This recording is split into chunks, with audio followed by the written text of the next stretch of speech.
Ne pleurez pas parce que c'est fini, mais souriez parce que c'est arrivé. Bodo Glimt est éliminé de la Ligue des Champions, les amis. Et oui, c'est terrible, c'est triste, mais malheureusement, il faut s'y faire. Nos copains nordiques ne seront plus là. Et oui, Bodo Glimt s'est fait totalement renverser par la surprenante équipe du Sporting qui a fait un match retour exceptionnel. Rien à dire, honnêtement, ils ont été les plus forts. Très bonne approche de cette rencontre. Il y a pas, voilà, faut savoir reconnaître. En mode, tu sais, on est des supporters de cette équipe. C'est vrai qu'on s'était pris d'affection pour Bodo Glimt. Faut le reconnaître. C'est une équipe qui a quand même son, ouais, qui avait son charme, qui nous a proposé quelque chose de fort. Cette série de victoires assez patente, 5 succès de suite, première participation à LDC. Ils étaient pas loin d'arriver en quart. Mais le Sporting a franchement fait un match où ils ont pilonné. On était à 34 tirs à la 90e minute. Non, en vrai de vrai, ils ont fait le match parfait pour une remontada. Avec le but à la 30e, ils n'ont pas arrêté de mettre Bodo Glimt la tête sous l'eau. Les Norvégiens ont eu cette occasion sur la barre où ça aurait pu faire un partout et je pense que forcément ça aurait changé beaucoup de choses. Mais ils sont allés la chercher comme des rois, comme des chefs. Et sincèrement, c'est un scénario qui fait plaisir à voir en tant qu'amateur foot. Après, voilà, on va quitter Bodo Glimt comme ça avec ce sentiment d'inachevé et une grosse défaite 5-0. Mais on n'oubliera pas ce que cette équipe a quand même pu accomplir. Et bravo au Sporting, hein. On reviendra sur ce match évidemment avec les choix de Monsieur Borges, que ce soit le 11 d'entrée ou même le coaching. Il a tout réussi. Son plan était génial. Mais je sais, bande de coquins, que vous voulez pas m'entendre sur Bodo Glimt pour une fois. Ni même parce que même si on parle d'une soirée Ligue des Champions, avec cette qualification du PSG en patron, sur la pelouse de Stamford Bridge, sur le Real qui a éteint les velléités de City avec le carton rouge très tôt de Bernardo Silva, on a aussi Arsenal qui s'est sorti du piège de Leverkusen.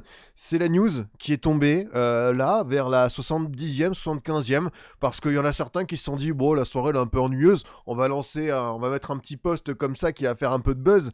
La CAF, la commission de discipline, qui a annoncé tout simplement que le Sénégal perdait sur tapis vert la Coupe d'Afrique des Nations. Victoire 3-0 du Maroc qui remporte donc sa canne après 54 ans, 50 ans d'absence, pas d'absence mais d'attente pour soulever ce trophée. Alors, on ira voir évidemment le communiqué. Je préfère prévenir, ça va partir dans une grosse bataille juridique. Quoi qu'il arrive, je pense que ça va saisir des tribunaux. Le Sénégal va faire appel. Il y aura du tribunal arbitral du sport. Il y aura des recours devant la FIFA. Je pense que on connaîtra peut-être le vainqueur final de cette CAN 2025 en 2027-2028. Il faut pas s'attendre à ce que voilà, là le Maroc est déclaré vainqueur. Mais pour moi, on n'est pas du tout au bout du chemin. Mais en même temps, cette finale qui est tellement partie dans tous les sens sur la 90e minute, le Sénégal qui repart au vestiaire, Brahim Diaz va vous faire vous vous en souvenez tous, hein, c'était il y a 2 mois, mais ça a quand même marqué les esprits de manière unanime avec cette Panenka loupée, le but de Pape Gueye, la prolongation, le victoire du Sénégal, des bagarres en tribune, des bagarres supporters, l'affaire de la serviette.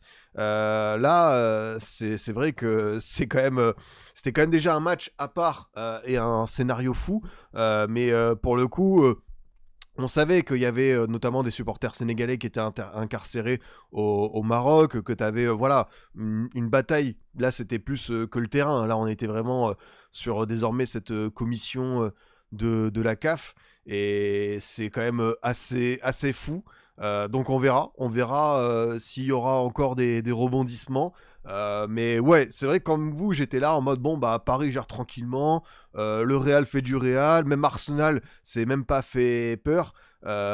Franchement, c'est quand même une dinguerie absolue. Ouais, ça va encore une fois bien remuer quoi. Je sais pas quel sondage faire. C'est parce que est-ce que vous comprenez cette décision? Non, mais plus c'est qui, selon vous, va gagner la bataille des tribunaux? Qui sera le vainqueur final? Parce que là, pour le coup, c'est vrai que le Maroc a récupéré quelque chose, a quand même la CAF avec eux.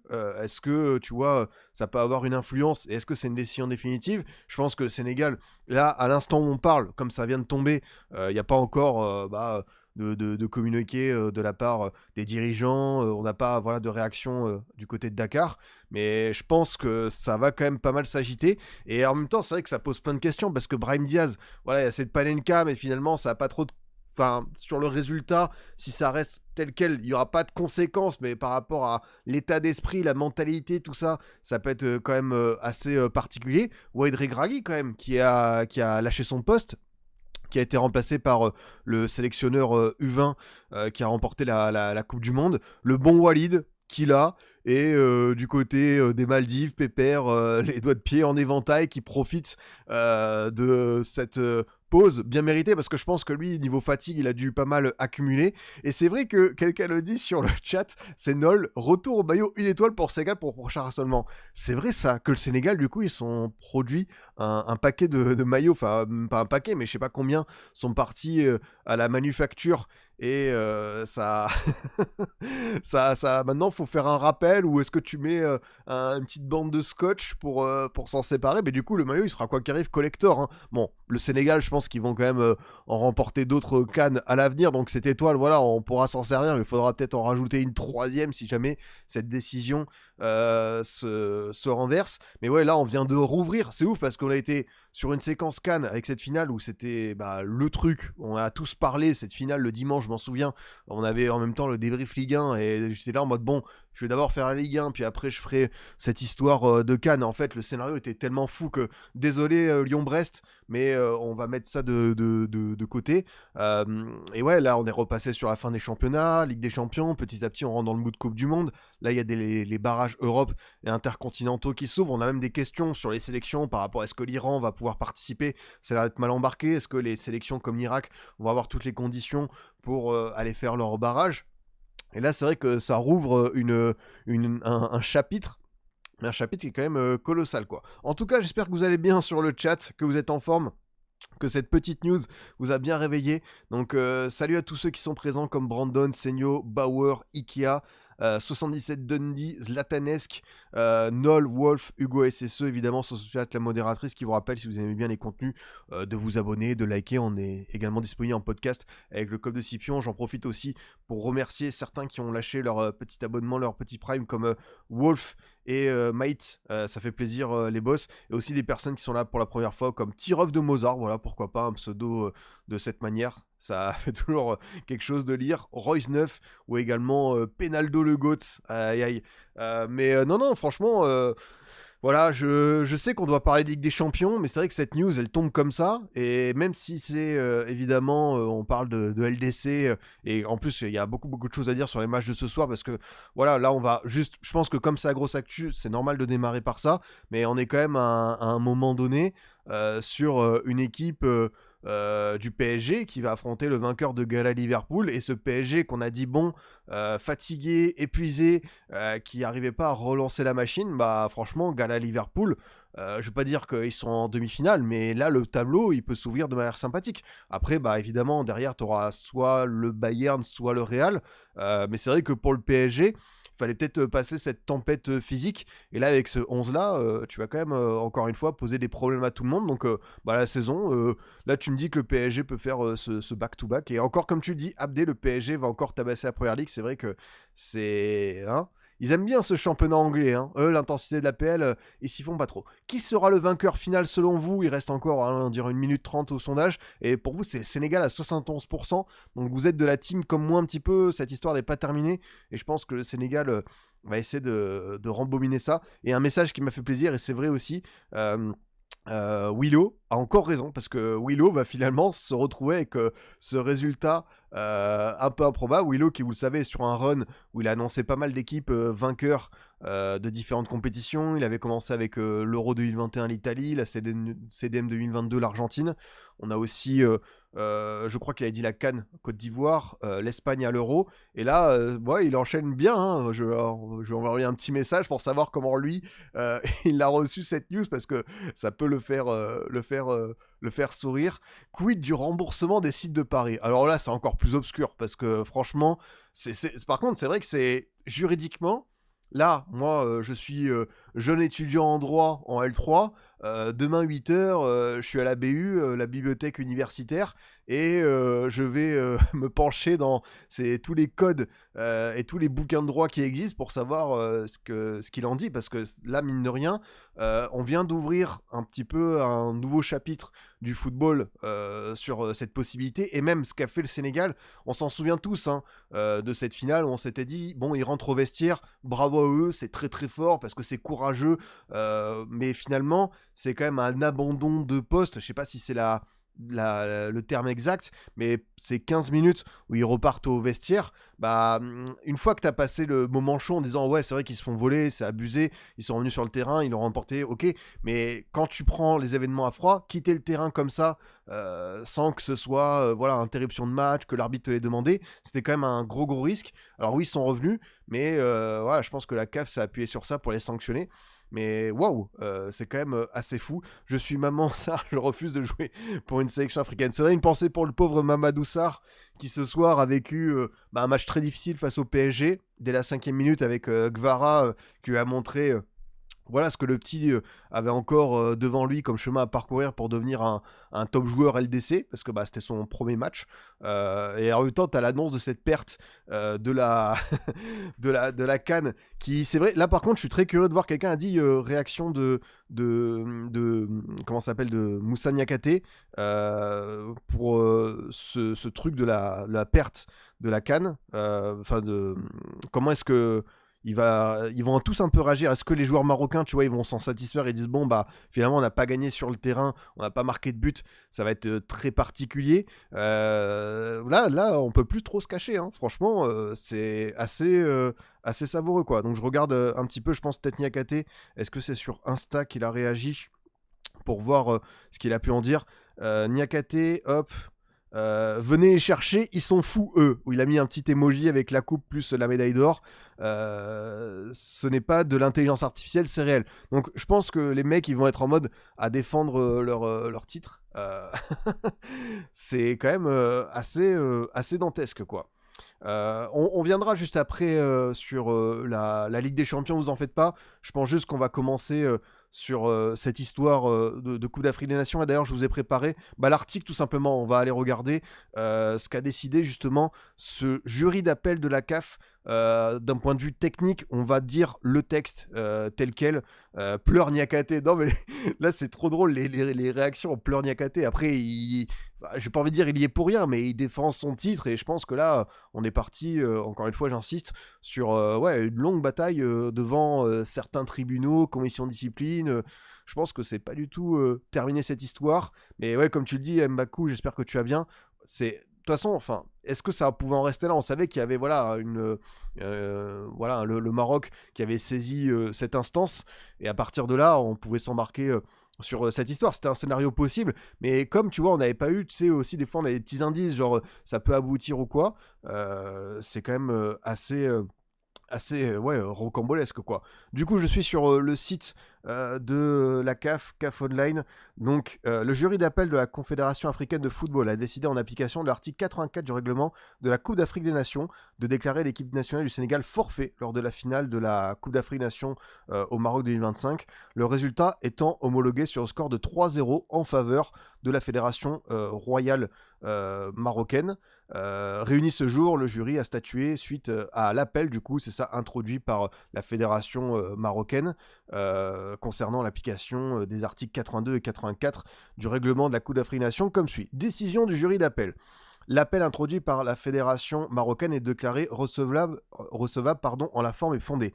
La décision du jury disciplinaire de la CAF est annulée. Le jury d'appel de la CAF considère que le comportement de l'équipe du Sénégal relève du champ d'application des articles 82 et 84 du règlement de la Coupe d'Afrique des Nations.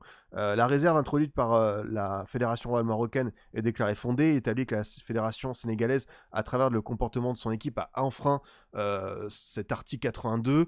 En l'application de l'article 84 du règlement, l'équipe du Sénégal est déclarée forfait pour ce match, dont le résultat est enregistré sur le score de 3-0 en faveur du Maroc. Tous les autres demandes ou conclusions sont rejetées. Le jury d'appel de la CAF a également statué comme suit. L'appel introduit concernant M. Saibari est partiellement accepté. Du coup, l'amende de $100 000 infligée à M. Ismaël Saibari est annulée. Le jury d'appel confirme que Saibari s'est rendu coupable d'un comportement fautif et sa suspension révisée à 2 matchs officiels, dont un avec sursis. L'appel relatif à incident impliquant les ramasseurs de balles est partiellement accepté. Le jury d'appel confirme la responsabilité de la Fédération royale marocaine de foot concernant le comportement de ces ramasseurs de balles. Amende pour la Fédération marocaine pour l'histoire des ramasseurs de balles, 50 000 $. L'appel concernant les interférences autour de la zone de révision VAR est rejeté. L'amende de 100 000 $ infligée au Maroc pour cet incident est confirmé. L'appel relatif à l'incident du laser est partiellement accepté. L'amende infligée à la FRM pour cet incident est réduite à 10 000 $ et toutes les autres demandes sont rejetées. Donc là, on a l'ensemble des décisions. Donc on a aussi ce qui peut concerner Sabaïri, l'histoire de la serviette, les ramasseurs de balles, c'est la responsabilité du Maroc, un petit coup de laser. Mais ouais, du coup, article 82, est-ce que on a un article 82 qui permet, tu vois, de précisément se rendre compte de quoi on parle, parce que là c'est quand même un truc assez sensationnel. Si on a en détail cet article 82, est-ce que SosoChat, la juriste, peut aller peut-être me le chercher, parce que histoire qu'on voit ça. Tac. Pour le contexte, l'article 84 du règlement cité stipule l'équipe qui contrevient aux dispositions des articles 82 et 83 est exclue du tournoi, et dispositions de l'article 61 sont appliquées. Ouf, là je suis dans Phoenix Wright, superbe série superbe série de jeux vidéo de simulation d'avocat. Donc je commence à y voir, mais attention, là on commence à rentrer dans les termes techniques. Si pour quelque raison que ce soit, une équipe se retire de la compétition, ne se présente pas à un match, refuse de jouer ou quitte le terrain avant la fin du match sans autorisation de l'arbitre, elle sera considérée comme perdante et éliminée définitivement de la compétition en cours. Il en va de même pour les équipes précédemment disqualifiées par décision de la CAF. C'est important parce que du coup ça dit à peu près tout. Si une équipe quitte le terrain avant la fin du match sans autorisation de l'arbitre, elle sera considérée comme perdante. C'est dans les textes à ce niveau-là. Non, l'article ne stipule pas. L'article, il peut expliquer dans ce sens. Mais alors là, waouh, en vrai, c'est indiqué dans les textes. Donc, ils vont peut-être pouvoir s'appuyer là-dessus. Je vois qu'on commence à s'envoyer... Oh, et vous êtes quand même fantastique. On s'envoie des règlements à balles. Donc, on va aller directement sur nos amis de l'article 82, 84 et ainsi de suite. Ouf. Et si vous voulez vous amuser, je vous l'enverrai, mais merci à ceux qui l'ont partagé. Tac. Une équipe qui ne se présentera pas sur le terrain en tenue de jeu à l'heure fixée pour le coup d'envoi ou tout au plus 15 minutes plus tard sera déclaré forfait. L'arbitre est tenu d'enregistrer l'absence de l'équipe et de la noter sur son rapport. Le cas sera soumis à la commission d'organisation. L'équipe qui enfreint ses dispositions, donc notamment le 82-83. Désolé à ceux qui écoutent en podcast, parce que c'est vrai que nous on a les articles dessus et j'espère que vous n'êtes pas trop paumés, perdus. Mais au moins on va au bout des choses et on explique tous ces cas de règlement. L'équipe, elle perd le match 3-0, c'est l'équipe adverse menée par un score plus avantageux au moment de l'arrêt du match, le score sera maintenu. Par exemple, si le Maroc avait mené 4-0, voilà, ça aurait été 4-0 entériné. D'autres mesures pourront être prises par la commission d'organisation. À un moment donné, on a aussi expliqué un truc de l'article 61, donc histoire d'être totalement complet. Que dit cet ami 61 sur cette histoire ? Si une équipe se retire après le début des matchs de groupe sans avoir joué la moitié, l'ensemble des résultats, bon, ça c'est pas forcément le plus important. Tac, donc c'est vraiment l'histoire de forfait, etc. Bon voilà, Maintenant, j'ai envie de vous dire, il n'y a plus qu'à attendre un petit peu le retour de bâton, la réaction du Sénégal. On a pu le voir avec Niakhaté qui a l'air de vouloir un petit peu s'y tenir là-dessus. Sadio n'est pas resté sur le terrain. C'est une bonne question. Il a rameuté ses troupes. Je crois qu'il a fait partie de ceux qui sont restés sur le terrain avec Claude Leroy où il a eu cet échange. Lui était convaincu de ne pas vouloir partir. Mais comme toute l'équipe, 95% de l'équipe est rentrée au vestiaire, je ne sais pas à quel point ça peut changer la donne, quoi. Pape Demba Diop a réagi aussi sur Insta. Je cite, on est chez les fous. Mais je pense que les Sénégalais, de toute façon, ils vont réagir en balle. Et là, je le redis, mais on n'est pas du tout arrivé au bout de cette affaire et ça va juste se poursuivre, quoi. Remettons en contexte, à la 90e, le Sénégal aurait pu mener s'ils avaient arrêté au péno de Brahim. Le score aurait été maintenu. C'est ça, on rappelle que juste avant cette histoire de péno accordé à Brahim Diaz, t'as aussi le but inscrit par le Sénégal où l'arbitre siffle trop tôt la faute sur Hakimi, et comme il siffle trop tôt, il ne peut pas revenir en arrière et même aller voir la VAR ou quoi, donc c'est compliqué. Et oui, j'ai vu aussi que le Sénégal a décrété un jour férié pour cette histoire de victoire à la CAN. Pareil, est-ce qu'on va finalement l'annuler? Non, beaucoup de questions qui se posent. Je le rappelle, la bombe, elle est tombée il y a moins d'une heure. Donc, difficile pour nous de savoir un petit peu sur quel pied danser. Mais ouais, ça va remettre une pièce dans la machine, dans l'engrenage. On parle aussi d'équipes qui doivent quand même se préparer pour la Coupe du Monde. On parle de deux équipes, tu vois, le Maroc et le Sénégal. Alors après, le Maroc, ils vont finalement bien le recevoir. Mais comme d'habitude, est-ce que cette victoire indirecte, ça va les satisfaire comme c'est pas sur le terrain? Est-ce que ça va être un reboost total pour la Coupe du Monde, en sachant évidemment que tu as changé de sélectionneur? Est-ce que pour le Sénégal, ça va un petit peu trotter dans les têtes? On le rappelle, le Sénégal fait partie du groupe des Bleus, avec aussi la Norvège et un barragiste intercontinental, Bolivie, Suriname ou Irak. Est-ce que tu vois, ça peut les plomber? Parce que totalement, cette histoire, elle est plus que hallucinante. Donc, ouais, je pense qu'on n'est pas... À mon avis, il y aura encore beaucoup de points sur cette finale de la CAN 2025. Hakimi Ballon d'Or. En vrai, s'il prend la CAN, si ça va au bout avec le PSG, s'il y a un beau parcours du Maroc, on ne sait pas. Mais comme tu le dis, ouais... perso, je suis joueur, gagner une compétition sur tapis vert 2 mois après, ça n'a aucune saveur. Et pourquoi pas un petit rematch? Franchement, je sais pas si les deux accepteraient cette proposition, mais en même temps, est-ce que c'est pas la plus... Tu sais quoi, t'as dit un truc pas bête. Après, faut évidemment l'organiser. Je vais voir ce que vous en pensez. On refait la finale. Meilleur. Ouais, je veux du sang. C'est vrai qu'en même temps, je sais pas s'ils ont envie de repartir sur le terrain, mais je trouve la proposition pas déconnante. Mais après, le calendrier est tellement lourd, et puis surtout, je pense qu'il y en a qui accepteront pas parce que ça quand même complique la tâche. Brahim qui sera pas dans le groupe pour ce rematch. Ouais, en plus, t'as des joueurs qui ont pris leur retraite, t'en as qui sont plus là, il y en a qui sont blessés. C'est toujours bizarre. Mais ouais, on n'a qu'à faire ça. Vous savez quoi, on refait la finale de la CAN, on fait en face la finalissima Argentine-Espagne, et le vainqueur, il gagne un nouveau badge très très moche comme celui de la Coupe du Monde des clubs. Peut-être que ça peut arranger tout le monde, quoi. Pareil pour ceux qui ont gagné, pas sûr que cette décision leur relève vraiment ce qu'ils ont ressenti avec cette victoire et ce scénario. Ouais, c'est vrai, c'est un titre qui figure dans un palmarès, sur un CV, sur une fiche Wikipédia, mais ce que le Sénégal a fait, voilà, avec les célébrations, c'est comme d'hab, je le dis, parce qu'on était à chaud, on s'avait peut-être pas rendu compte, mais oui, ils ont pris un risque énorme, inconsidéré, avec cette histoire de repartir au vestiaire, même si on l'a dit, peut-être tout le monde n'est pas reparti, mais malheureusement, ça a peut-être leur coûté...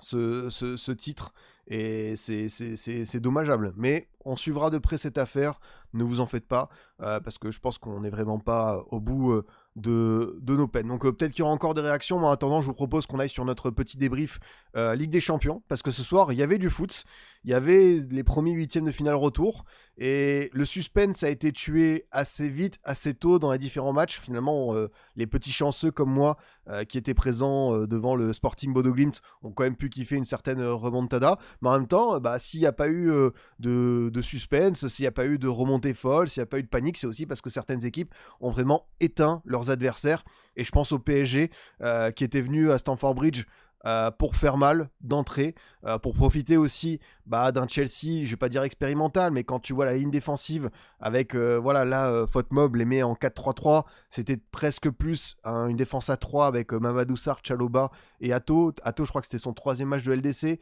Mamadou Sarr c'était son premier, ou c'était peut-être son 4e à Atto.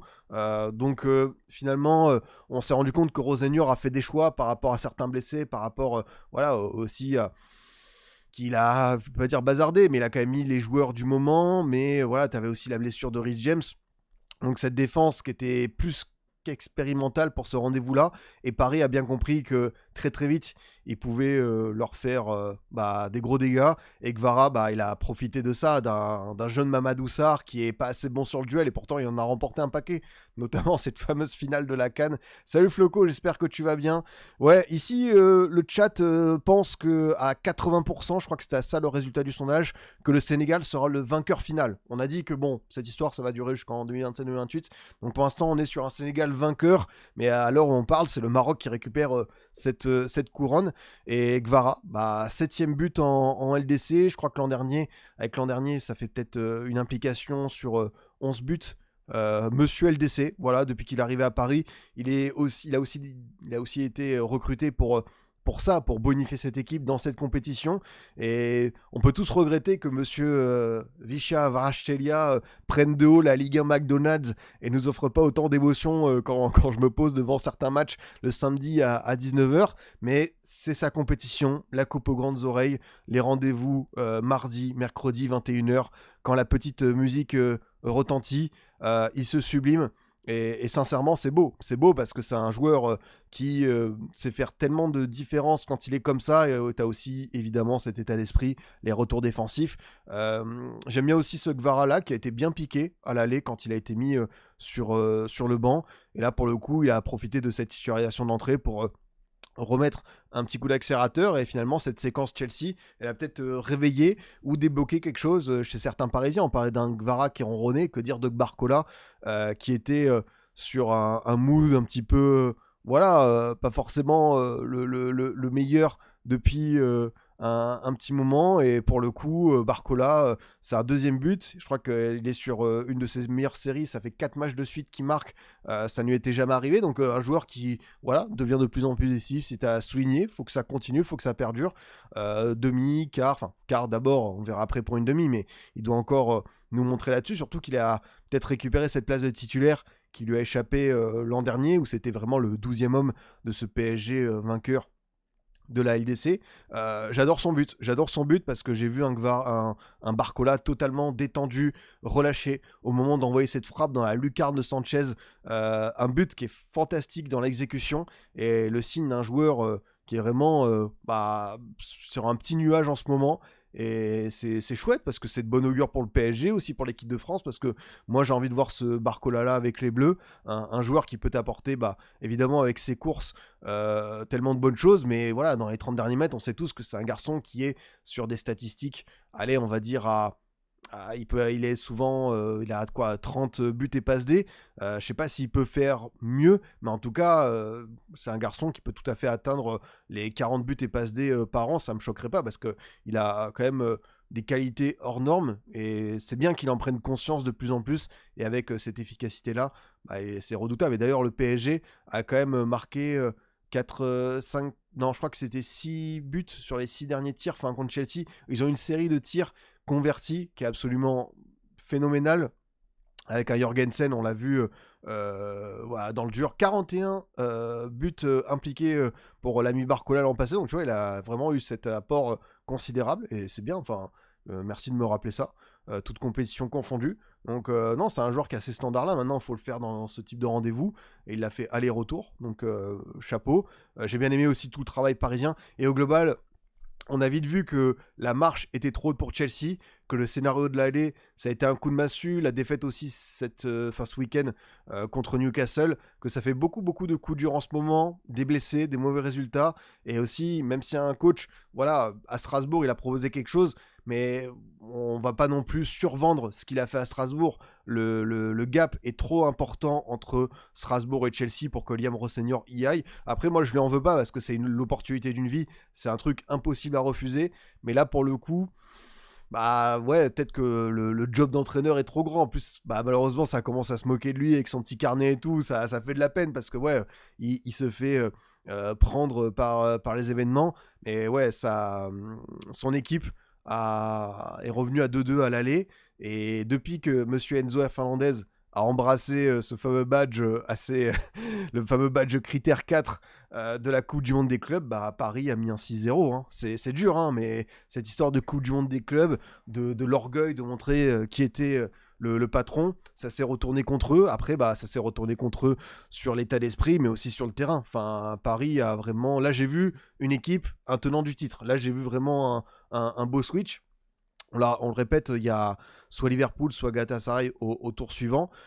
Mais en même temps, voilà, c'est bien aussi pour ce PSG d'avoir été peut-être dos au mur, de voir une équipe qui a pu vivre sa zone de turbulence, l'impact athlétique de Monaco, une attaque qui ronronne, qui n'arrive pas à être efficace contre le Havre, qui a même manqué ses derniers matchs de LDC. Voilà, le Sporting, Bilbao, Newcastle. On s'était dit bon, où est passé ce PSG là, c'est parce qu'il n'y a pas tout le monde qui est présent, Dembélé qui est pas à 100%, t'as également Fabien Ruiz, qu'on n'a plus vu depuis le Sporting. Mais là, pour le coup, c'était l'adversaire parfait, parce que justement, il y avait ce côté un peu revanchard de la Coupe du Monde des clubs, même si je pense que c'était pas le but absolu. C'était surtout d'avoir un bon adversaire européen, quelqu'un qui aime bien embêter les gros. On l'avait vu avec cette victoire 3-0 contre Barcelone. Moi-même, je craignais ce Chelsea-là, mais je me disais, bon, le PSG, là, ils ont plus le droit à l'erreur, parce que derrière, t'as pas de truc de rattrapage, t'es déjà passé par les barrages. Et finalement, c'est vrai que ce moment où tu prends le but d'Enzo Fernandez à 2-2, t'as l'entrée Kvara. Cette entrée de Kvara, c'est peut-être, si le PSG remporte sa LDC dans 2 mois et demi, sa deuxième, on se souviendra peut-être de cette entrée du numéro 7 géorgien qui n'a pas aimé, comme de nombreux champions de sa catégorie, de faire un petit tour sur le banc, et depuis ça, voilà, effet boule de neige, toute l'équipe a été emmenée avec lui. J'ai parlé des offensifs, Safonov, gros match, il y a des tirs qui sont à intercepter, c'est pas les plus gros arrêts de sa carrière, mais il y a quand même 2-3 parades, notamment celle sur Cole Palmer en première période, qui est bonne. Il a bien rassuré par rapport à l'aller, il a été solide. Attention au jeu au pied, il y a notamment une relance en deuxième période plus casardeuse. Le meilleur match de Safonov à Paris. Ouais, j'ai pas tous les matchs de Safonov en tête, mais c'est top 3 tous les jours. Safonov sur corner, c'est effrayant quand même. Oui, il a toujours pas ces trucs, peut-être de sécurité absolue, comme je te dis, le jeu au pied et sur les coups de pied arrêtés. Mais sur les arrêts, les parades, c'est pas hasard s'il y a beaucoup de Parisiens qui sont venus, ses coéquipiers, le saluer, notamment sur l'arrêt par rapport à Palmer. Voilà, c'est ça, comme tu dis, le jeu au pied, c'est dur, j'avoue. Bon, faut pas compter sur lui pour avoir le jeu d'Ederson Prime sur les relances Ederson 2020-2021, par exemple. Faut aller chercher d'autres qualités, mais sur les arrêts réflexes, sur la capacité à être bon sur sa ligne et à tenir sa défense, là, pareil, ça peut être un match fondateur pour lui. On était là en mode, bon, Chevalier, ça fait un moment qu'il est sur le banc, est-ce qu'il va revenir? Là, pour le coup, j'y crois plus pour Chevalier cette saison. Et attention, parce que Chevalier, ça peut même être l'équipe de France. Hein. D'ailleurs, on a jeudi la liste de Dédé. Chevalier pourrait être absent, alors qu'il y a, en août dernier, tu me dis, Chevalier sera peut-être pas à la Coupe du Monde. Je te croyais pas, quoi. Donc, c'est vrai que ça s'est vraiment bien inversé pour lui, quoi. Le jeu au pied, il finira par l'avoir, c'est une question de confiance. Après, oui, c'est sûr que plus tu fais des arrêts comme ça, plus tu vas être peut-être serein. Mais je pense que Safonov aura jamais un jeu au pied dingue par rapport à ce que Luis Enrique veut mettre en place. Et justement, je me demande, est-ce qu'il se dit, bon, il y a quand même cette garantie d'arrêt qu'il va commencer à obtenir. Est-ce qu'on va travailler avec lui pour obtenir ce jeu au pied, ou est-ce que cet été, on fait venir un nouveau gardien?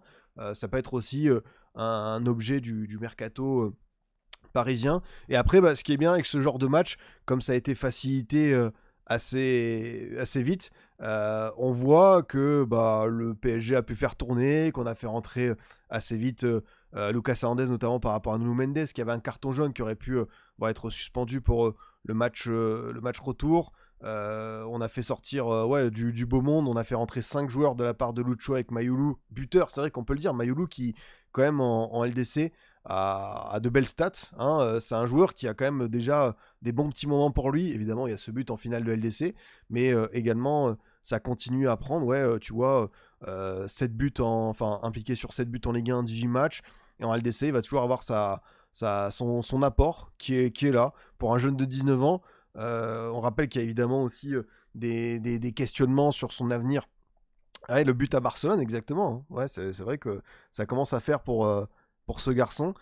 Des questions sur l'avenir, je crois que c'est Jamel qui est vraiment une personne très très au courant des affaires du PSG sur Twitter, qui disait qu'il n'y avait pas du tout pour l'instant de rupture entre les deux parties, il restait un an de contrat. Donc ça pourrait, tu vois, prolonger. Et je pense que Mayoulou, il a vraiment, ça fait partie des joueurs où tu dis finalement, ils ont peut-être bien fait de pas recruter parce que ça lui laisse du temps de jeu, même si des fois on s'est dit bon, niveau quantité c'était pas suffisant. Mais Mayoulou, encore une fois, un but, un beau but, on peut le souligner. Et ce PSG, quelqu'un me demandait, le PSG monte-t-il en puissance? En fait, la montée en puissance, c'est cette double confrontation qui envoie un beau message. Franchement, je trouvais que c'était un match beau. Et pour moi, si tu passais ce match derrière avec ce qu'on voit de Galatasaray Liverpool, normalement, ça doit être moins dur si tu vas continuer à accumuler. Après, c'est un quart de finale, on ne sait pas encore l'adversaire. Ce sera aussi après la séquence la fenêtre internationale? Est-ce que tu auras des petits pépins physiques? Est-ce que tu vois, il y a des joueurs qui vont être préservés, notamment en vue de la Coupe du Monde? Enfin, on commence à calculer tout ça. Mais pour le coup, je pense que le PSG a envoyé un très beau message, que ce soit sur le plan physique, où déjà on a vu une équipe qui a eu du répondant, sur l'efficacité de ses attaquants, et puis bah, tout simplement sur ce qu'il peut incarner en tant qu'équipe. Enfin, là aujourd'hui, le PSG a bien joué. Il y a eu des séquences de passes à 10 où tu as eu quelques olé olé de la part de Stamford Bridge, notamment du parcage parisien bien rempli, qui n'a pas manqué de saluer les quelques supporters des Blues qui sont partis plus tôt que prévu. Mais ouais, c'est vrai que cette équipe parisienne, faudra la sortir. Faudra la sortir parce que maintenant, on va être embarqué dans quelque chose de fort. Après, on sait que dans cette partie de tableau, Gala ou Liverpool, et derrière, ça peut être le Real ou Bayern. On va peut-être mettre un tout petit truc Atalanta, même si forcément, je pense qu'il n'y aura pas de dinguerie demain. Le PSG Bayern sur 2 matchs. Déjà que le premier, avec forcément ce doublé de Luis Diaz, mais finalement il prend carton rouge, du coup on a été, tu vois, on a été privé de 45 minutes à 11 contre 11. Là, si on pouvait avoir 180 minutes, voire plus, à 11 contre 11, avec toutes ces forces vives, tout le monde à 100%, ah, ça régale. Voilà, il faut que le Bayern récupère un gardien, parce que là, j'ai cru comprendre qu'on avait demandé à Oliver Kahn s'il était pas chaud à 50 piges pour remettre les gants. Donc, on va voir cette affaire. Mais quoi qu'il arrive, sur la séquence, encore une fois, aller-retour, très très bien le PSG. Il y a eu ces petites frayeurs défensives, des actions qui ont été mal gérées, un petit peu de relâchement, de nonchalance, mais au final, sur les 4 mi-temps, le PSG a été tellement supérieur, et surtout avec cette efficacité offensive, tout le monde a marqué à part Doué. Donc tu te dis que tu es quand même bien embarqué pour avoir un PSG redoutable sur ce quart de finale. Ouais, j'ai vu qu'Urbig il pourrait revenir sur le match. Parce que derrière, c'est le jeune Prescott, je crois, le gardien de saison des U19, qui pourrait faire l'intérim. Donc on suivra ça de près. Mais ouais, c'est vrai que c'est ouf quand même. Hein. Tu imagines numéro 1, numéro 2, numéro 3, numéro 4 out. C'est pas courant. Donc bravo au PSG. Côté Chelsea, il y a des joueurs que j'apprécie, mais voilà, Cole Palmer, la saison, j'ai quand même l'impression qu'elle est compliquée. Après, bien sûr, il y a une blessure, mais je suis obligé d'y penser. Je sais que c'est par rapport à l'an dernier, la Coupe du Monde des clubs, tout ça, mais quand je vois Cole Palmer, top 10 Ballon d'Or, et Pedri qui est 11e, je suis obligé de tiquer. Et comme je vous le dis, ce joueur, je trouve qu'il a un vrai truc, mais sur la régularité, la finalité, tu demandes qui doit être plus haut dans le Ballon d'Or. Oui, c'est Pedri tous les jours. Donc Cole Palmer, c'est le genre de moment où il doit montrer bien plus. Joao Pedro, qu'on a vu un peu plus, mais qui n'a pas forcément eu d'action pour se mettre en évidence. Et au global, bah, tu vois, ça souligne aussi le très bon travail de la défense parisienne, avec un Marquinhos que j'ai vu bien plus solide par rapport à l'aller, un Pacho qui est égal à lui-même, toujours aussi propre, très peu de fautes, de déchets et de relâchement par rapport à son attaquant, le numéro 9, qui doit un petit peu cadenasser. Et pour le reste, comme je vous l'ai dit, malheureusement, Mamadou Sarr, bah, je le kiffe. Hein. On a vu ce gamin à Strasbourg faire 1 an et demi tip top. C'était peut-être trop tôt. Et malheureusement, cette gestion un peu hasardeuse des joueurs comme ça, prêtés, allez, vas-y, reviens vite, parce qu'Anselmino, finalement, on va te l'envoyer. Mamadou Sarr, il était sur une phase ascendante de dingue entre sa demi-finale et sa finale de Cannes, ce qu'il incarnait à Strasbourg. Et aussi la Coupe du Monde à venir avec le Sénégal. J'espère que ce retour de près a pas flingué le petit dans sa tête, quoi. Parce que franchement, c'est fou. Ça, c'est clair et net. Oui, même Pacho pas dans le top 10. Alors, je sais pas si tu t'en souviens, Rétro, mais Pacho, il est même pas dans le top 10. Il est pas dans le top 20. Il est même pas dans les 30 du Ballon d'Or. C'est quand même le truc le plus lunaire qu'on ait pu voir. Je crois que t'avais pas aussi Bastoni de mémoire parmi les défenseurs centraux. De toute façon, la liste du Ballon d'Or, c'était 2 gardiens, un défenseur central, 3 latéraux, et après t'avais 7-8 milieux et 25 attaquants, quoi. Genre c'était totalement déséquilibré. Mais ouais, ce Chelsea là, bah attention, parce que il faut assurer sa place en Ligue des Champions. L'Angleterre va avoir 5 slots normalement, donc ça devrait le faire, mais tu vas quand même batailler avec peut-être Liverpool, Aston Villa, donc faut s'en méfier. T'as aussi un quart de finale de FA Cup à négocier, mais on attendait un peu plus de ce Chelsea, vainqueur de la Coupe du Monde des clubs. Et voilà, j'ai l'impression que le choix de virer Maresca comme ça en cours de saison, alors qu'il n'y avait pas d'urgence absolue, c'est comme celui de virer Tourelle pour mettre Potter il y a 2 ans, 3 ans. Peut-être qu'ils vont le regretter. parce que vraiment, je comprends pas le timing et j'ai l'impression que Chelsea c'est un peu flingué. Donc il va falloir encore changer 2-3 trucs dans cet effectif qui a eu tellement de rebondissements. C'est ouf, pas évident. C'est lui qui est parti, non. Maresca, je pense qu'il s'entendait plus avec certaines personnes de la direction de l'organigramme, mais il a été quand même poussé vers la sortie. En tout cas, les résultats au moment où on parle, c'était pas infamant pour lui. Enfin, il aurait pu terminer la saison, quoi qu'il arrive. On va enchaîner, les amis, avec cet énième City Real. Vous pouvez respirer, c'est terminé pour cette saison, mais préparez-vous parce que le 15 septembre 2026, on aura de nouveau un Real City à n'en pas douter dès la phase de groupe. Et ce match a tourné avec évidemment ce carton rouge assez tôt de Bernardo Silva qui repousse du bras une frappe à bout portant de Vinicius. Alors oui, c'est vrai que c'est pas le plus évident, mais il y a le mouvement comme ça, hein. Il y a le mouvement du coude, il la touche. Donc à partir du moment où il n'y avait pas hors-jeu au départ, d'ailleurs c'est pas Vinicius, hein, j'ai plus le joueur exact. Si c'est Vinicius, parce que je vois Vinicius réclamé en tout cas, donc j'ai cette image en tête. Et oui, comme tu le dis, Florian, oui, il aurait pu avoir un penalty sur Cherki avant. Alors je crois que c'est après, mais c'est surtout une main d'Haaland. C'est Diaz, voilà, c'est Brahim Diaz qui fait ce tir. C'est surtout cette main à bout portant de Arda Güler ou de Pitarch.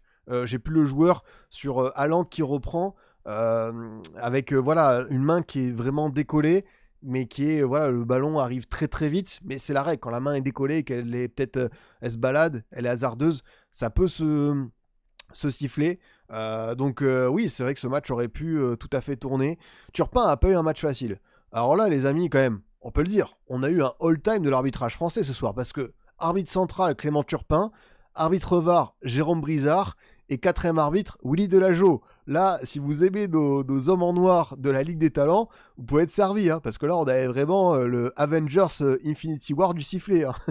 Ils étaient contents, tu vois. En plus, j'ai vu Willy Delageau sourire, rigoler avec Mbappé. Enfin voilà, ils ont kiffé leur moment avant de revenir ce week-end se faire déchirer sur un Toulouse-Lorient. Voilà, c'est la vie qu'ils ont choisi de mener. Ah, mais oui, match pas simple à arbitrer parce que petit compte pas contentieux, mais voilà, on sait que depuis pas mal de temps, ça se cherche entre le Real et City. Ça a été même monté en épingle avec le fameux ballon d'or de Vinicius. D'ailleurs, le ballon d'or de Vinicius, qu'ai-je dit, désolé.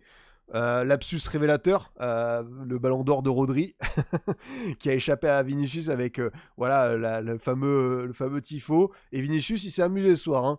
Sur son penalty il a chambré, sur un de ses buts hors jeu il a chambré, sur le deuxième il a rechambré, il a fait la célébration pleurer, il est allé au poteau de corner, il s'est bien amusé, mais pour moi ça fait partie de l'esprit du jeu. Je trouve ça rigolo à voir. Il y a quand même des joueurs qui m'ont fait plaisir ce soir à City. Les matchs de Doku et Cherki sont à souligner.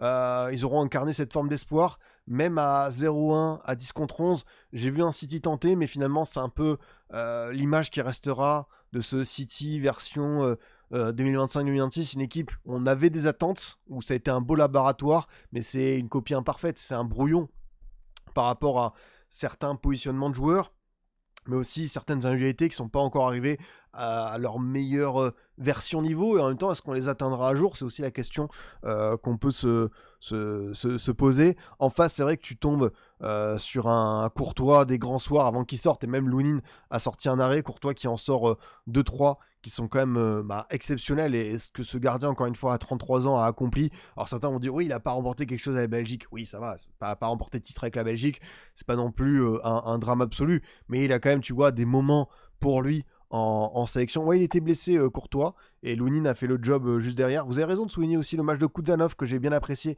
Kuzanov, bon, évidemment, on sait, pour avoir observé longuement le RC Lens et ces quelques matchs avec les Citizens, que c'est un super prospect, mais les qualités physiques de ce garçon athlétique, la pointe de vitesse pour un central, c'est une brute épaisse. Franchement, c'est impressionnant. Donc, je comprends pourquoi l'aller, Pep l'avait mis dans ce rôle de latéral droit parce qu'il voulait bloquer Vinicius. Mais je préfère quand même Kuzanov dans l'axe. J'aime pas trop ce rôle de latéral droit pour lui, même pour ce truc un petit peu de bloquer un mec rapide. Je préfère quand même Matheus Nunes dans l'utilisation du jeu. Et tu me demandes, Floco, est-ce que tu penses qu'il faut tourner la page Guardiola à City? Ça, c'est une bonne interrogation. Guardiola, stop à City. Hop, on va voir ce que le chat en dit.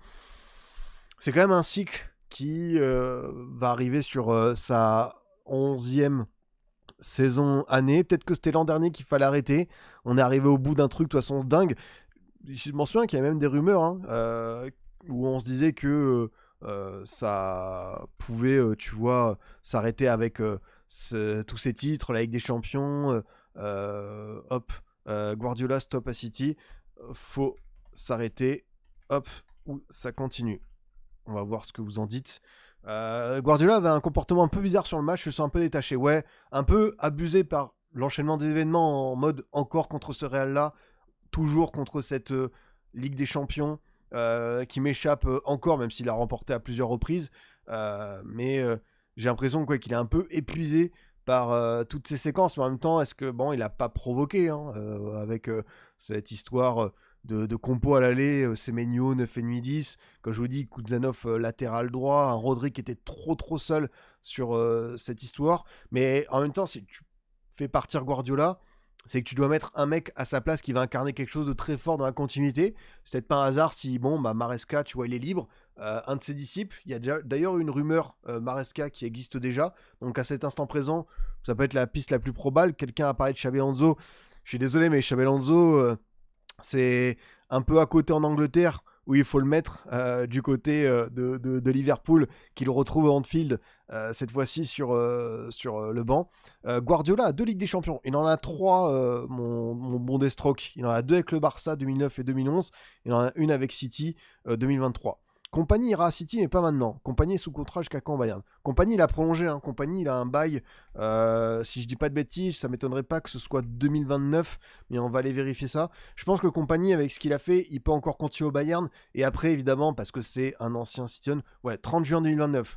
Donc, il a prolongé il y a pas si longtemps que ça. Donc, ça va pas être évident, tu vois, à aller chercher. Il faudra mettre quand même une belle somme parce que vu ce qu'il représente aussi comme renouvellement d'idées, et il incarne quelque chose, il a une vraie influence aura, notre ami belge. Ce sera pas pour de suite. Mais est-ce que moi je pense que Guardiola doit partir? Ça me fait mal parce que c'est un des meilleurs entraîneurs de l'histoire, si ce n'est le meilleur. Il a incarné une révolution, un style que tout le monde a copié, et même encore récemment, pas mal s'inspire de ses expérimentations. Mais c'est vrai que par rapport à ses histoires en LDC, où ça fait un moment, même si tu vois, il y a du renouvellement d'effectifs, je me suis dit là, il entame un nouveau cycle avec les Marmouches, Savigno, Kuzanov. T'as aussi Nico Gonzalez. Là, t'as remis du Cherki, du Reinders, du Ait Nouri. T'as Marguerite, Semenyo. T'as beaucoup de monde, tu vois, depuis 1 an et demi, voire ouais, 1 an et demi. Donc, je me dis quand même, il a une nouvelle version de City qui peut développer par rapport aux âges des joueurs qu'il a récupérés. Mais en même temps, c'est pas la première fois qu'en LDC, il y a un truc qui se passe mal parce que la compo, peut-être il aborde pas bien le match, il le sent pas. Donc, je me dis que ça peut s'arrêter, mais en même temps, c'est un coach qui est tellement kiffant, qui est tellement intéressant à écouter, à voir évoluer, que le voir, entre guillemets, en pause, en année sabbatique, ça me ferait bizarre. Mais je me dis que oui, on peut tourner la page lors de cet été 2026. Et comme je vous dis, j'ai pas d'infos, mais je sens bien Maresca du côté des Citizens. Il veut être le héros de sa propre équipe au lieu de laisser libre cours au talent de ses joueurs. Oui, après, quand t'es Pep Guardiola, tu incarnes un truc très fort et forcément, ça doit transparaître sur ton collectif. Mais pour mieux connaître Guardiola, lisez cette histoire que raconte SoFoot dans ses 2 numéros consacrés à Pep, où t'en apprends plein sur lui. Et moi, j'appréciais déjà l'entraîneur, voilà, la personne aussi par rapport à ses combats. Mais vraiment, cette histoire de Pep, oula, là il y en a un qui se déchaîne là. Au niveau message, hop, on va se calmer mon garçon. Mais Pour Pep, oui, je pense qu'on peut tourner la page. Ce serait pas. Oui, et Bernardo Silva aussi. Il a... Après, en même temps, il y a des matchs, je lui dis, ah, Bernardo, il est encore là, mais sur la globalité, oui, il y a des joueurs. On est sur une fin de cycle. Et peut-être que ce match, et même au global, le huitième de finale, contre ce Real qui est imparfait, qui a des manques, mais qui a su vraiment bien les gêner tactiquement et aller chercher sa victoire, c'est délicat. Iraola serait une bonne idée pour City, c'est vrai, c'est vrai. Vous êtes quand même 76% à vouloir que ça s'arrête, donc on peut s'entendre, ouais. J'ai entendu parler d'Iraola, Fabregas, c'est des bonnes idées. Est-ce qu'ils sont prêts pour cette étape? Parce que c'est pas juste Manchester City, c'est passé après Guardiola. Là, en termes d'héritage, c'est colossal, quoi. C'est tu filmes Star Wars après George Lucas. C'est pas une mince affaire, donc attention à cette histoire. Mais oui, moi je vous dis, je pense que ce sera Maresca. Et du coup, bravo au Real. Avant le premier match, on donnait pas cher de leur peau. À l'aller au Bernabeu, on sait que ça pouvait le faire, mais au retour à l'Etihad, je pensais qu'ils allaient souffrir et que City allait passer, même si City avec ses lacunes. Et il rappelle encore une fois, comme toujours, c'est l'équipe LDC. Ils ont ce truc avec cette compétition. Quand bien même ils sont peut-être au fond du trou, là, tu regardes le 11, il te fait peut-être pas rêver parce qu'il y a des gamins, il y a des joueurs qui sont des remplaçants habituels comme Brahim Diaz, mais même sans Mbappé qui est revenu avec cette blessure, voilà, ils sont en quart de finale de Ligue des Champions et je vois le Bayern en favori, mais si tu me dis que le Real se qualifie en demi-finale, c'est comme d'habitude, je peux pas exclure cette possibilité parce que, et même contre le Bayern, je suis curieux de voir parce que la dernière confrontation, c'était la demi-finale 2023-2024, ça avait tourné en faveur du Real, même si c'est vrai que c'était un Bayern version Tourelle qui était pas dans sa forme aussi plaisante sur ce qu'on voit avec compagnie, donc si le Bayern règle ses petits soucis de gardien, de blessures, et surtout évite, en fait j'ai peur que le Bayern ait des petits pépins physiques qui les perturbent et qui soient pas à 100%. En vrai, même si c'est le Real et que ça incarne un truc un peu flippant, faut pas non plus, tu vois. Enfin, je pense que le Bayern sera favori et a des arguments pour leur faire mal. Après, voilà, c'est leur compétition. Si le Bayern ne gagne pas la LDC, tu mises sur qui? L'équipe qu'on a évoquée juste avant, le PSG, mais voilà, de toute façon, dans cette partie tableau, tu as PSG, Real, Bayern potentiellement, donc ça peut un petit peu s'entretuer entre guillemets. Et en face, t'as Arsenal, t'as le Sporting, t'as peut-être Barça et Atlético. Ça peut être pas mal, mais l'Atlético en outsider aussi, c'est un truc que j'exclus pas comme possibilité. Atlético version coupe, ils me plaisent bien quoi. C'est vrai que le Bayern peut peut-être se reposer en championnat. C'est vrai que le Bayern a une petite marge, même si Dortmund n'a pas non plus totalement un classement dégueu. Ouais, t'as quand même 9 points d'avance, 8 journées de la fin. C'est quoi un petit peu les matchs où que le Bayern va gérer? T'as une demi-finale de Pokal contre les Leverkusen, mais sinon t'as l'Union Berlin, Fribourg. Le déplacement à Fribourg est pas simple, aussi à la réception Stuttgart. Après tu vas à St. Pauli, tu vas à Mayence, tu reçois Edenheim. Tu vois par exemple Edenheim, tu vas à Wolfsburg, tu affrontes pas mal d'équipes qui sont dans le dur, qui vont lutter pour le maintien, donc intéressant de voir. Mais il y a un monde où oui, ça peut un peu faire tourner. D'ailleurs, que demain contre l'Atalanta, tu as des joueurs qui ont pris jaune, qui ont forcé leur jaune. Donc tu auras, je pense, une équipe qui va se reposer. Et voilà, ça va être en mode, je peux pas dire un match d'entraînement, mais ça peut être chill. Ça peut être chill. Et comme tu le dis, observateur, même à 9 contre les Leverkusen, ils sont tranquilles. C'est exactement ça. Cette équipe, mentalement, a aussi pris ce point. Et surtout, est resté invaincu à Leverkusen avec les 2 cartons rouges. Donc tu vois aussi dans cet esprit là ils sont résilients, ils sont capables d'aller chercher des accomplissements de ce type. Donc si le Bayern est au complet, moi de toute façon début de saison c'était mon favori parce que j'avais adoré le visage proposé par Compagnie, notamment sur le quart de finale perdu contre l'Inter où c'était l'efficacité qui leur avait manqué. Je trouvais que c'était un jeune coach qui avait une vraie proposition de footballistique avec le fameux 2-2-6, il a pas mal de positionnements différents de ses joueurs. On voit que c'est un jeune coach qui a été bercé, influencé par de très bons professeurs, mais il le met à sa propre sauce, et c'est quand même assez satisfaisant quoi. Sinon sur le match du Real, t'as Vinicius qui met un doublé, qui a eu pas mal d'opportunités, et voilà, au bon souvenir de l'Etihad, il s'en souviendra. J'aime bien Tchouaméni en ce moment, qui est très solide. Valverde qui s'est encore retrouvé en position de numéro 9, qui avait une action à un moment donné pour continuer sa série de buts assez épatante. Arda Güler, j'ai bien aimé son match. En vrai, ce Real-là, un peu en mode personne ne mise sur nous, il fait quand même plaisir. Même tu vois, des joueurs que j'ai souvent critiqués parce que ils sont pour moi, des fois ils ont leur moment de déconnexion où tu te demandes ce qui se passe. Voilà, Rudiger avec ce qu'il a envoyé notamment comme coup de genou sur le pauvre gars de Retafe. Voilà, là en ce moment il est bon. Pareil pour Huysen. Huysen, ça donne quoi? Je comprends rien à son niveau. Huysen, faut le prendre comme un joueur de 20 ans qui est en défense centrale et qui atterrit dans un des plus grands clubs du monde où tu as une pression folle et à la moindre erreur, ça ne pardonne pas. Donc, pour le coup, je trouve que Huysen s'en sort très très bien sur ce match de l'Etihad. Et voilà, ça peut aussi permettre de souffler, de respirer un petit peu. C'est vrai que sous Xabi Alonso, c'était une grosse promesse, notamment avec sa qualité de relance. Là, je le vois un petit peu mieux, notamment sur l'aspect défensif. Après, il va encore en perdre des duels, il va encore vivre des matchs un peu douloureux. Mais si le potentiel technique du garçon, il réussit à s'affranchir de justement ce truc un petit peu de garçon fragile, on va voir cette histoire.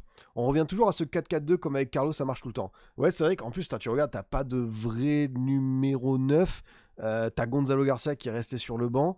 Et non, mais en fait, le plan tactique de l'aller a tellement bien marché, c'est difficile. T'as juste changé Fran Garcia par rapport à Ferland Mendy. Le plan a tellement bien marché à l'aller que je comprends pourquoi Arbeloa est reparti sur cette compo. Et tu te dis que Pitarch, tu vois, il prend quand même en expérience vitesse grand V avec ses 2 matchs de LDC. Valverde dans ce rôle de milieu droit, je trouve ça lui correspond très bien au-delà de son triplé comme joueur pour bloquer le couloir en compagnie de Trent avec un Doku, tu vois, qui t'a posé quelques soucis. Doku, il est sur combien de dribbles? Il est sur 50% de dribbles réussis. Il en passe quand même 7, tu vois, c'est quand même pas mal. Mais tu vois, il réussit qu'un centre sur 5.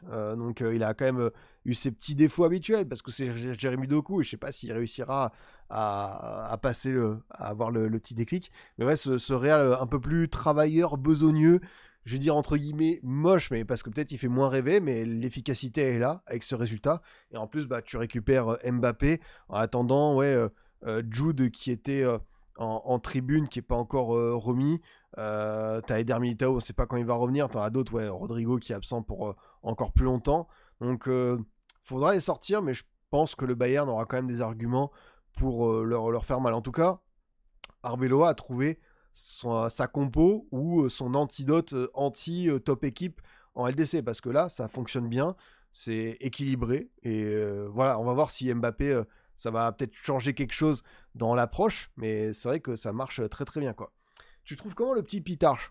En vrai, c'est pas le genre de joueur à ses débuts où tu fais waouh, c'est incroyable. C'est pas, tu vois, Kamavinga qui à 16 ans fait une top performance avec Rennes contre le PSG, mais c'est intelligent, il s'adapte très vite à ce qu'on lui demande. Je vois une forme de connexion avec Arbeloa qu'il a connu avec la Castilla. Donc non, franchement, c'est pas mal. J'ai envie de voir encore plus, parce qu'on est sur un échantillon assez léger. Mais ce garçon, je comprends pourquoi il l'a lancé un petit peu comme ça, sous le feu de l'action, quoi. À part Tchouaméni, qui en équipe de France? Je pense que tu auras pour la Coupe du Monde un espèce de...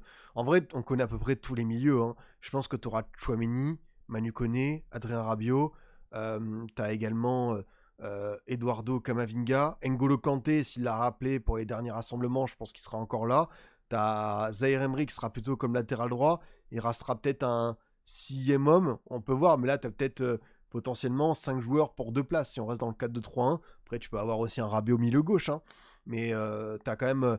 je pense que tu as l'identité du milieu pour la Coupe du Monde qui est bien connue. Il y a des joueurs qui partent de plus loin. Bon, tu as Bouba Kamara qui était mon chouchou qui s'est blessé. Tu as Guendouzi qui est à Fenerbahçe. Tu as Youssouf Wana qui est au Milan. Est-ce que ça peut être eux les 6e hommes? J'ai pas évoqué Tolisso parce que j'aimerais. En vrai, si tu me demandes un 6e homme, oui, je prends Tolisso. Mais s'il l'a pas appelé, alors qu'il était en grande forme en mars 2025, en septembre, octobre, novembre, après, peut-être que jeudi, on aura une bonne surprise. En vrai, Dédé, il est capable de trucs un peu comme ça, improbables. Mais là, je me dis que, tu vois, comme Tolisso est vraiment revenu à un vrai bon niveau, il est là. Rabiot est bon en ce moment, je suis pas trop Italie. Ouais, franchement, Rabiot, Allegri se régale de l'avoir récupéré, tout comme notre ami Luka Modric. Tu lui donnes ces 2 joueurs, pour une équipe qui n'a pas de LDC, je pense qu'il était aux anges. Et Rabiot fait une bonne saison avec le Milan. Après, moi, Rabiot, évidemment, dans une liste, on a vu sa Coupe du Monde 2022, l'Euro 2024, ça a été plus compliqué. Mais c'est le genre de joueur qui se prend pour la Coupe du Monde parce qu'il peut il peut te gommer quelques petits défauts dans ton 11. Il fait les efforts quoi qu'il arrive. Et j'exclus pas, quand je vous dis, cette possibilité d'avoir une Matuidi 2018 avec Rabiot côté gauche qu'il a déjà occupé sur certains matchs. On enchaîne avec Arsenal qui s'impose 2-0 contre le Bayern. Personnellement, je croyais à Leverkusen après ce bon match à l'aller. Également le match contre le Bayern qui était assez intéressant dans le jeu, où ils ont proposé quelque chose de fort. On a notre ami Yanis Blazwicz qui a quand même repoussé l'échéance à un moment. Il est à 10 arrêts le garçon. Il a 8,2 de notes alors qu'il prend 2 buts. Mais vraiment, il était sur une série assez patente d'arrêts. Et je me suis dit, oula, il est un peu en train de les écœurer, les dégoûter. Et finalement, Arsenal a fini par trouver la lumière avec Eberechi Eze. On attend de la part de ce garçon ce genre de moment un petit peu qui rayonne comme ceux face à Tottenham. C'est un joueur qui à Crystal Palace pouvait sortir du lot à tout instant. Et malheureusement, à Arsenal, il n'a pas encore su trop se bousculer, se faire violence. Et là, le but, il est exceptionnel. L'enchaînement qu'il envoie, cette frappe pleine lucarne. Enfin, je sais pas si elle est totalement en lucarne, mais elle est vraiment juste sous la barre. Et c'est très vite. Ça part de façon un peu hyper supersonique. Et en plus, derrière la célébration un peu froide, Cole. Donc, il sort sur blessure. Donc, on va surveiller ça. Parce que, comme tu le dis, notre ami Gunner TT dans le chat, c'est de mieux en mieux sur les derniers matchs qui enchaînent. C'est vrai, je vois une vraie amélioration. Après, voilà, hein, t'as un joueur qui, à 27 ans, a connu QPR, Crystal Palace. Là, tu passes sur Arsenal, équipe qui doit gagner la première ligue, qui est en Ligue des Champions. Donc, tu décuples un petit peu toutes les attentes. T'as aussi la sélection anglaise. Et c'est vrai que ce but, du coup, on est sur 0,02 d'XG quand même. Hein. Mais franchement, ça vient d'une puissance qui est phénoménale. Donc, c'est bien aussi qu'il ait ce côté un peu instinctif. Je pense qu'Arsenal, en ce moment, a besoin de ça. Ils ont besoin d'un Max Doman qui rentre sans être formaté. Ils ont besoin de retrouver ces attaquants qui osent, qui tentent. Parce que derrière, en fait, c'est tellement solide. Enfin, qu'est-ce que tu vas aller chercher ? David Raya, top 3 gardien au monde. Gabriel et Saliba, la meilleure charnière. Et là, tu as, je pense, numéro 1 des défenseurs centraux de la planète avec Pacho et Saliba, qui est dans la discussion top 3, top 5 avec Upamecano. Là, tu as peut-être tes remplaçants, mais c'est quand même Hincapié et Ben White. Il y en a beaucoup d'équipes qui aimeraient avoir ces deux-là juste comme titulaires. Sinon, tu as également Mosquera. Dans un monde normal, c'est Calafiori, c'est Yoren Timber. Enfin, tu as un socle défensif qui est totalement fou. C'est pour ça que même si Arsenal, ça fait pas rêver, pour les sortir en aller-retour, ouh, là, franchement, va falloir s'employer, les amis. Faut que l'équipe, elle sorte une double performance assez costaud pour faire douter ces gars-là derrière. Et pourtant, ça arrive en première ligue, hein, mais là, sur une double confrontation LDC, c'est un contexte différent. Et ensuite, tu as Zubimendi et Declan Rice. Voilà, Declan Rice qui fait une superbe saison, qui est vraiment un joueur archi régulier, où il y a très peu de failles de sa part, et les buteurs en plus, Zubimendi qui continue son apprentissage. J'aimais bien les premiers pas de Zubimendi. Je trouvais qu'après le début d'année 2026 c'était plus rude, où je voyais moins de sa part des initiatives qui me faisaient plaisir, et là je le revois un petit peu au mieux. Donc finalement, est-ce que Arsenal n'avait pas aussi besoin de ça, d'être pointé du doigt, un peu bousculé, se faire peur par rapport à un éventuel retour de City sur le titre? Là on peut voir qu'ils ont quand même fait la différence avec ce nouveau succès le week-end dernier sur Everton, et City qui cale à West Ham. Zubimendi, c'est son meilleur match de saison. Du coup, j'avoue que j'ai pas pu tout voir parce qu'évidemment il y avait beaucoup de matchs. En plus, il y a ce truc de la CAN qui est tombé sur la fin. Je pense que je me le referai en replay. Mais Zubimendi, ça fait plaisir parce que pareil, un joueur 27 ans, c'est vrai qu'il a débarqué tard par rapport à Real Sociedad, mais sur ce qu'il a montré en sélection avec le club basque et maintenant avec Arsenal, c'est quand même un milieu de terrain qui fait plaisir à voir dans ce foot moderne. Saka qui a marqué un but hors jeu, ça lui aurait fait du bien, je pense, à la tête de réussir à retrouver le chemin défilé. Mais voilà, il y a quand même une continuité, une confiance de la part d'Arteta. On disait, est-ce que c'est pas Madueke qui va récupérer ce rôle de titulaire pour ce match? Et finalement, Arteta a quand même confiance en son starboy, son capitaine. Donc il y a une vraie relation qui se développe. Et voilà, Arsenal s'est fait peur à l'aller, mais a montré un visage dans le jeu, voilà, de ce que j'ai pu voir, bien plus conquérant. Et vous avez raison, un Kofané très intéressant comme joueur à suivre. De toute façon, Leverkusen, j'ai déjà dit la dernière fois, c'est peut-être l'équipe, quand je ferai ma preview 2026-2027, des clubs à suivre, des équipes qui vont m'intriguer le plus. Je pense qu'elle sera assez haut, parce qu'avec ces jeunes-là, les Kofané, les Maza, On peut rajouter Malik Tillman qui est pas très très vieux. Tu vois, tu as aussi du Ernest Poku qui va continuer à se développer. Eski Fernandez qui est arrivé d'Arabie Saoudite. Tu as aussi des blessés qui vont revenir, comme peut-être que Ben Seguir peut changer le cours de sa carrière à Leverkusen. Tu as Loïc Badé. Voilà, s'ils vont faire 2-3 retouches avec Casper Julmand, je pense que Leverkusen peut vraiment bien s'installer dans le top 3 Bundes. Et c'est une équipe qui a en tout cas fait de bons investissements sur l'avenir avec ces joueurs-là. Tu as aussi, je crois, le jeune Faye qui est prêté à Lorient. Donc tu as quand même voilà, un mélange de joueurs où ça peut... Ouais, Kwanza également. Kwanza, il est vrai qu'il n'est pas vieux. Hein. Kwanza, 23 ans. On peut se dire, oui, Liverpool l'a peut-être lâché pas au meilleur des moments. Mais très clairement, cette équipe, elle a de la ressource. Et même si forcément ça s'arrête en 8ème de LDC, ils sont loin du Bayern et même de Dortmund de mémoire. Là, les Leverkusen, ils sont 6ème, 45 points. Tu vois, ils ont 13 points de retard sur Dortmund. Ils sont pas sûrs d'être en LDC, parce que c'est vrai qu'ils n'ont pas gagné depuis un moment. C'est aussi peut-être ça le petit défaut de leur jeunesse. Mais je pense que c'est une équipe qui peut, tu vois, si par exemple, si l'an prochain, je vois Leverkusen en Europa League, ouais, ça peut aussi, pourquoi pas, aller au bout cette histoire. Ça, c'est, on vérifiera l'an prochain. Mais ouais, Arsenal, bah voilà, ils ont montré qui étaient les patrons. Et on va terminer la mort dans l'âme sur malheureusement l'élimination de Bodo Glimt, balayé, détruit, puni par le Sporting qui s'est vengé de son match raté à l'aller. C'est fou de voir des fois à quel point en une semaine ça peut switcher et j'ai l'impression qu'il n'y a que le foot pour offrir ça, vraiment des retournements de situation d'une semaine à l'autre.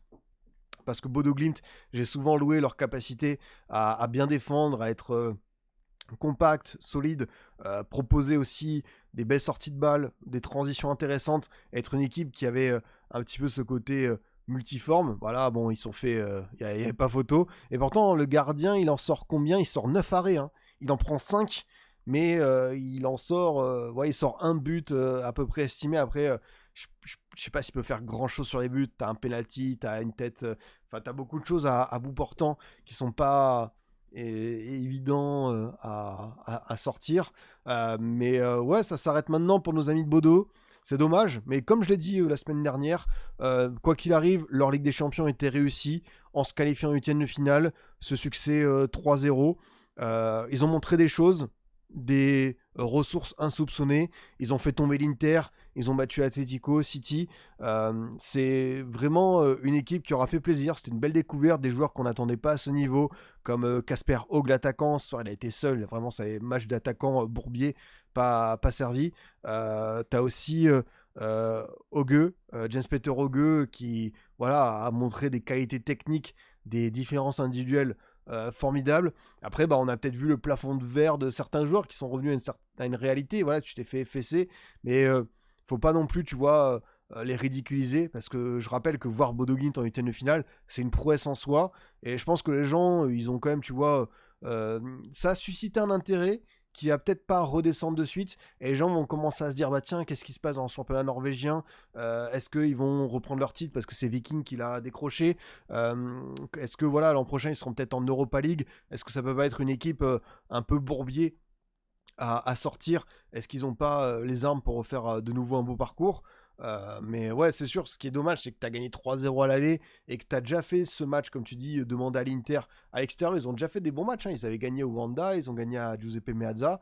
Sauf que là, bah écoutez, le Sporting a sorti peut-être le meilleur, l'un des meilleurs matchs européens de son histoire, où tout a très très bien tourné pour eux, avec une activité folle. Et pourtant, je pense à Jenny Catamo, je vous en parle souvent, l'international du Mozambique, qui a fait une belle canne et qui a eu un nombre de ballons, mais qui a aussi eu beaucoup de ratés, de déchets, de mauvais choix.